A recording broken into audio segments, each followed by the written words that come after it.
Well, I finally finished this first video, so I thought I'd do a little behind the scenes on how it was constructed. To start out with, everything is edited together in DaVinci Resolve, and here you can see my top level timeline.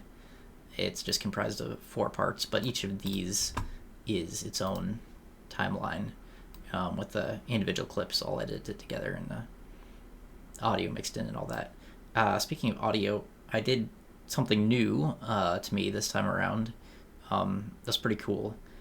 I did some more advanced audio mixing, watched a few quick tutorials, and specifically, there's these equalizers here where you can lower and raise the volume of particular frequencies.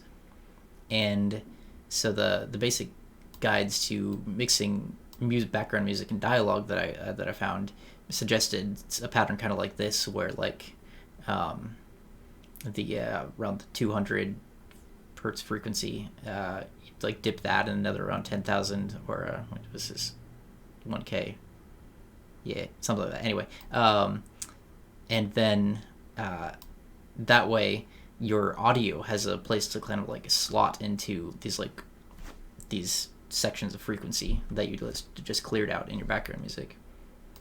At the same time, that also to the actual dialogue, then you apply a compression, which lowers like the higher peaks like more relative to lower peaks, and so you have like I guess lower dynamic range kind of, and it's just a bit easier to mix in. It's a bit easier to hear. It's something I'll be doing from now on. It makes a very subtle difference, but the difference is there. Why isn't that close? Okay.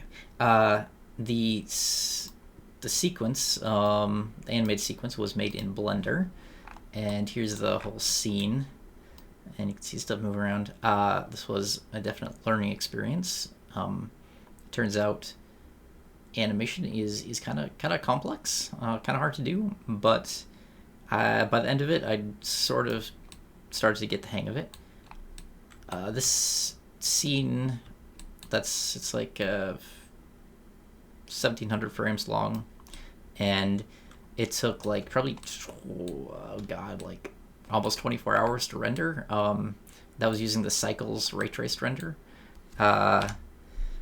which is like photorealism and whatnot. And you might ask, like, okay, why did you do that and not use the built-in like real-time renderer, which looks more or less like this. This is Material Preview, but it uses Eevee. So the issue here is that I'm having a lot of strange graphical glitches with the textures. As you can see, they're like disappearing and reappearing as I move around, and sometimes they like these shouldn't be visible. Like they are actually underneath the plane here, but they are visible, and I should really figure out exactly why that is, because if I'd rendered it in Eevee, it would have taken like 10 minutes, and I probably could have finessed it to make it look pretty much the same. As you can see, there's no wall or floor here because that's on a different collection, a different layer, which is what I call it scenery. What's that? Oh, right, there we go. Yeah. After watching the full rendered out video, I realized the table is a bit too glossy and looks kind of plasticky. Probably could have fixed that with more work on the textures. The texture system in Blender uses like this node-based thing, and it's pretty cool. Pretty easy to adjust settings and add new stuff. In particular, probably it looks terrible no matter what I do.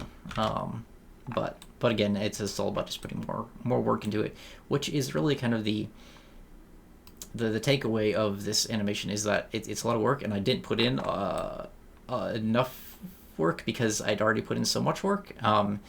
So like this whole thing took me many hours. Like the whole process of making this 6 minute video uh, has consumed my last like month, and mainly because I had to learn a bunch of stuff about Blender and Resolve, and a lot of the stuff I learned like ended up not really using.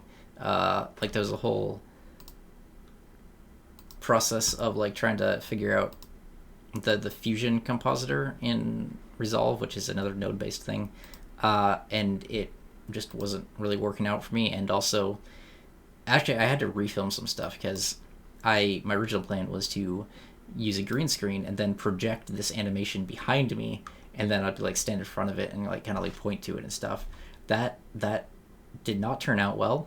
Surprisingly, the shitty green screen here with all the creases that composited out fairly well, but my delivery was, to call it wooden would be an insult to wood. It was really bad.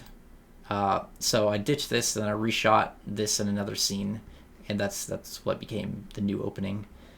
But back to Blender, uh, yeah, the animation was is kind of interesting. It uses these, basically almost every property can be animated, and every property is one dimensional in that it's like basically a numerical value that increases or decreases. Because of that, you can visualize it as a curve. Like the y-axis is like units, and the x-axis is time. And so, for example, this, like the poking animation, is this is the x location for this poke, and it just like repeats with a modifier, a cycles modifier, and like the initial raise just looks like this. It's a simple, well, actually, this is pretty much just like a simple curve, except I used like the built-in interpolation mode of bounce, I think, to make it like kind of do that little. Wait, I did that on all the icons. Then at the end of the animation, like there was, where are we at? Oh, yeah, I can't see the car. Like you might have noticed, it was like the car was like clipping through all these images, because at that point I'd stopped giving a shit. I just wanted to get this over with. And again, like I had originally like plans to do like more like cool looking like details. Like I was gonna make all the icons in this look like they were like printed on cardboard or something, or like taped to cardboard like cutouts, and then like how my head and arm like move. Like I was gonna put like little pins in there into the cardboard, just make it look super cool, and there's gonna be like creases in this map so it looked more photorealistic. And then it just turned out to be a lot of fucking work, and yeah, I didn't want to spend another second on it.